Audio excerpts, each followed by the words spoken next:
मुझे mentally torture कर रहे हैं, फिजिकली टॉर्चर किया जा रहा है। अब और जिंदा नहीं रह सकती पापा। मैंने आपको बहुत दुख दिए। मैं अब आप पर और ज्यादा बोझ नहीं बन सकती।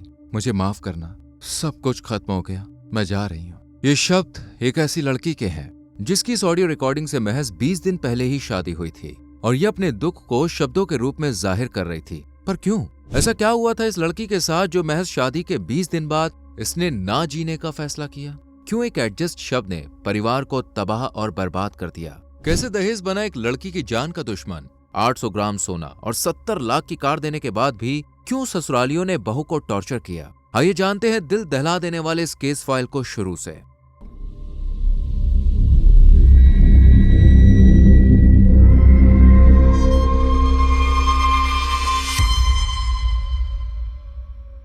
दहेज एक शब्द या परंपरा नहीं है, बल्कि मौत का वो खेल बन गया है जो हर दिन हर साल न जाने कितनी ही मासूम बेटियों को अपनी आगोश में समाता जा रहा है। और इन्हीं में से एक नाम है रिधन्या का, जो ना तो किसी गरीब परिवार से बिलोंग करती थी और ना ही उसकी फैमिली किसी फाइनेंशियल प्रॉब्लम का सामना कर रही थी, बल्कि रिधन्या का परिवार तो तमिलनाडु में एक अलग ऊंची पहचान रखता था। रिधन्या अपने परिवार के साथ तमिलनाडु के तिरुप्पुर में रहा करती थी और इसकी उम्र महज 27 साल थी। रिधन्या के पिता का नाम अन्नादुरई था।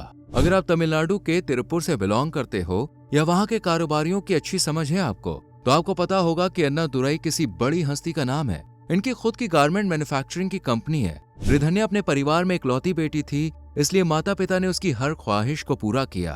और फिर वो घड़ी भी आ गई जब बेटी को विदा करके ससुराल भेजना था। इसलिए परिवार ने बेटी के लिए अच्छे से अच्छा रिश्ता तलाशा और कविन कुमार नाम के लड़के से शादी तय कर दी, जिसका अच्छा खासा बिजनेस था और ये फैमिली भी काफी रईस थी। इसलिए दोनों परिवारों ने मिलकर 11 अप्रैल को रिधन्या और कविन की शादी करने का फैसला किया और ससुराल वालों की हर डिमांड पूरी की गई। इस तरह 11 अप्रैल को रिधन्या की खूब धूमधाम से शादी हुई। इस शादी का टोटल बजट था 2.5 करोड़ रुपए के आसपास। जी हाँ, पूरे 2.5 करोड़ रुपए।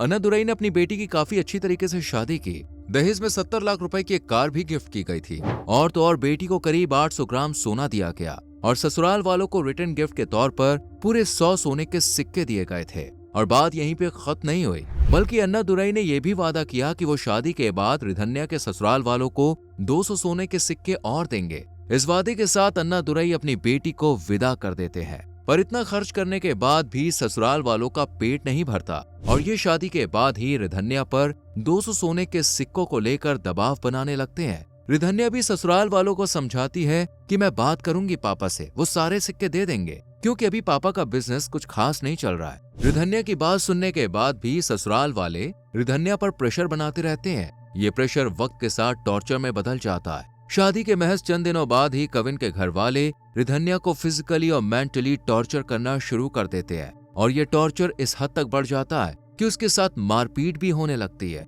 ससुरालियों के इस बर्ताव के बारे में रिधन्या अपने पिताजी को भी बताती है, पर वो एक शब्द बोलकर बात को दबा देते हैं। वो शब्द था एडजस्ट। रिधन्या बार बार अपने परिवार को कविन के बारे में सब बताती है कि वो किस तरह का उसके साथ बर्ताव कर रहा है, लेकिन परिवार बेटी का दर्द नहीं समझता, बल्कि उन्हें लगता है कि रिधन्या नए घर में एडजस्ट नहीं कर पा रही है। इसलिए वो समझाते हैं कि बेटी एडजस्ट करना सीखो। किसी तरह रिधन्या ससुराल में खुद की ख्वाहिशों को दबाते और रोते हुए 14 दिन गुजार देती है, लेकिन जब उससे बिल्कुल भी बर्दाश्त नहीं होता तो ये 15वें दिन अपने मायके वापस आ जाती है। बेटी को घर पर देखकर पिता अन्नादुरई को कुछ भी समझ नहीं आता और जब ये इससे पूछते हैं कि बेटी तुम इतनी जल्दी घर क्यों और कैसे आई, तो रिधन्या फ्रस्ट्रेट होकर कहती है कि मैं बहुत ज्यादा मेंटली और फिजिकली टॉर्चर हो चुकी हूँ। मुझे हर रोज हर समय दहेज के लिए ताने दिए जाते हैं। और हैरानी की बात तो देखिए, ये वही परिवार डिमांड कर रहा था जो शादी में 70 लाख की कार और 800 ग्राम सोना और 100 सोने के सिक्के लिए बैठा था।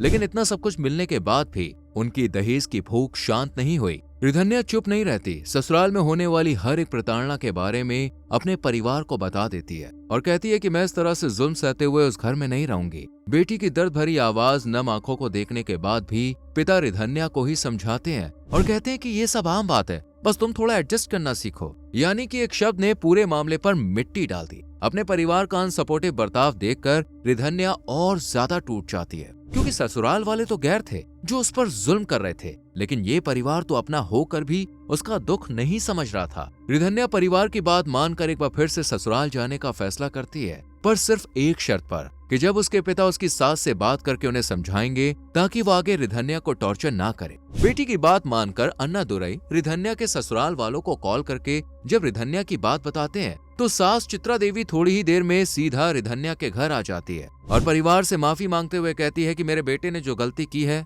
वो आगे से नहीं होगी। सास की ये बातें सुनकर अन्नादुरई और रिधन्या दोनों को थोड़ी राहत मिलती है और रिधन्या इस उम्मीद में वापस अपने ससुराल चली जाती है कि अब तो सब कुछ सही रहेगा। पर ये सिर्फ एक गलतफहमी थी, क्योंकि अब जो उसके साथ होने वाला था वो किसी ने भी सोचा नहीं था। रिधन्या महज 20 दिन के लिए ससुराल में जाती है, पर ससुराल के टॉर्चर को देखकर फिर से मायके वापस आ जाती है। अन्नादुरई जब दोबारा अपनी बेटी को घर में देखते हैं तो इनका भी माथा ठनक जाता है। रिधन्या रोते हुए दोबारा अपने ससुराल वालों की शिकायत करते हुए कहती है कि मुझे फिर से फिजिकली और मेंटली टॉर्चर किया जा रहा है। इस बार रिधन्या के साथ जो जुल्म किए गए थे ये उन्हें लफ्जों में बयां तक नहीं कर पा रही थी। अन्नादुरई भी ये महसूस करते हैं कि रिधन्या पिछली बार से ज्यादा इस बार दुखी और परेशान है और लगातार वो रोए जा रही है। अन्नादुरई पहले तो बेटी को संभालते हैं और फिर समझाते हुए कहते हैं कि बेटी थोड़ा तो एडजस्ट करना पड़ेगा, एडजस्ट करना सीखो। यानी फिर से रिधन्या के दर्द पर एडजस्ट शब्द का मरहम लगाया जा रहा था, जो उसके जख्म को बहने की जगह और गहरा करता जा रहा था। इस बार भी ससुराल वालों ने डिमांड की थी, जिसके बारे में रिधन्या बताती है कि उन्होंने मुझसे कहा है कि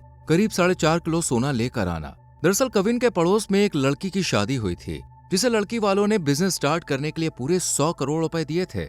ऐसे ही कविन और उसका परिवार भी चाह रहा था और लगातार पैसों और सोने की डिमांड कर रहा था, और डिमांड पूरी ना होने की वजह से रिधन्या को टॉर्चर का सामना करना पड़ रहा था। उसे अंधेरे गुप्त कमरे में बंद कर दिया जाता था। रोज रोज का कलेश, मारपीट ने रिधन्या को अंदर तक झकझोर कर रख दिया था। इस सबसे रिधन्या इतनी ज्यादा डर और सहम गई थी कि वो परिवार के लाख समझाने के बाद भी किसी भी कीमत पर वापस ससुराल जाने के लिए रेडी नहीं थी। उसके लिए ससुराल जहन्नुम से बदतर था, जहाँ बिना गलत कर्मों के सजा मिल रही थी। यानी कुछ दिनों पहले जो बेटी हंसी खुशी ससुराल गई थी, आज वही बेटी ससुराल की दहलीज पर कदम रखने से खौफ खा रही थी। बेटी का दर्द समझकर अन्नादुरई भी रिधन्या को कुछ दिन यही मायके में रहने को कहते हैं, ताकि वो थोड़ी ठीक हो जाए। कुछ दिन मायके में रहने के बाद रिधन्या वापस ससुराल जाने को कहती है, क्योंकि परिवार में उसे लगातार यही समझाया जा रहा था कि हर शादीशुदा जिंदगी में शुरुआत में प्रॉब्लम्स होती हैं, पर वक्त के साथ सब ठीक हो जाता है। रिधन्या भी जानती थी कि वो जिंदगी भर मायके में नहीं रह सकती, इसलिए वो खुद ससुराल चली जाती है और फिर कभी मायके लौटकर नहीं आती।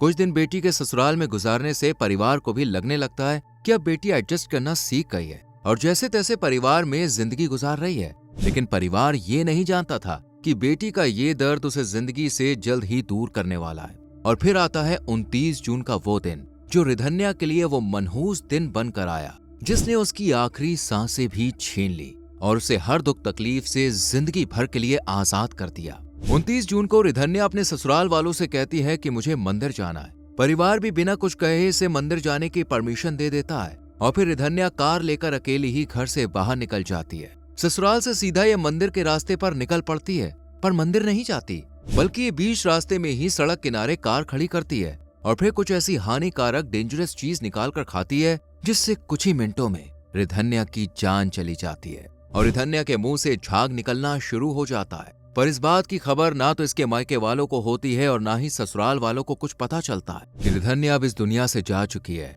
दोनों परिवार बेफिक्र थे। 2 से 3 घंटे गुजर जाते हैं और रिधन्या की बॉडी कार में ही पड़ी रहती है। इस तरह अनजान गाड़ी को घंटों तक सड़क किनारे खड़े रहना यहाँ मौजूद आसपास के लोग के दिमाग में कुछ शक सा पैदा करता है। हालांकि शुरू में तो कोई भी इस पर ज्यादा ध्यान नहीं देता, लेकिन जब कुछ घंटे बीत जाते हैं तो 2-3 लोग इकट्ठा होकर कार के पास जाते हैं और जब कार के अंदर झांक कर देखते हैं तो इनकी आंखें फटी की फटी रह जाती हैं, क्योंकि कार की मेन सीट पर रिधन्या की बॉडी थी और उसके मुंह से झाग निकल रहा था। ये देखकर लोग काफी हैरान होते हैं और गाड़ी को खोलकर जल्दी से रिधन्या की बॉडी को बाहर निकालते हैं और फिर हॉस्पिटल लेकर पहुंचते हैं, इस उम्मीद में कि रिधन्या की बॉडी में जान होगी। पर जब डॉक्टर चेक करते हैं तो वो डिक्लेयर कर देते हैं कि रिधन्या अब इस दुनिया में नहीं रही। रिधन्या की जान काफी देर पहले जा चुकी है और इसकी वजह थी वही हानिकारक चीज जो रिधन्या ने खाई। अब क्योंकि रिधन्या की जान अननेचुरल तरीके से गई थी, इसलिए डॉक्टर इस केस के बारे में पुलिस को भी इन्फॉर्म कर देते हैं और पुलिस भी जल्द से जल्द हॉस्पिटल पहुंचकर केस की छानबीन शुरू कर देती है और रिधन्या की बॉडी को अपने कब्जे में कर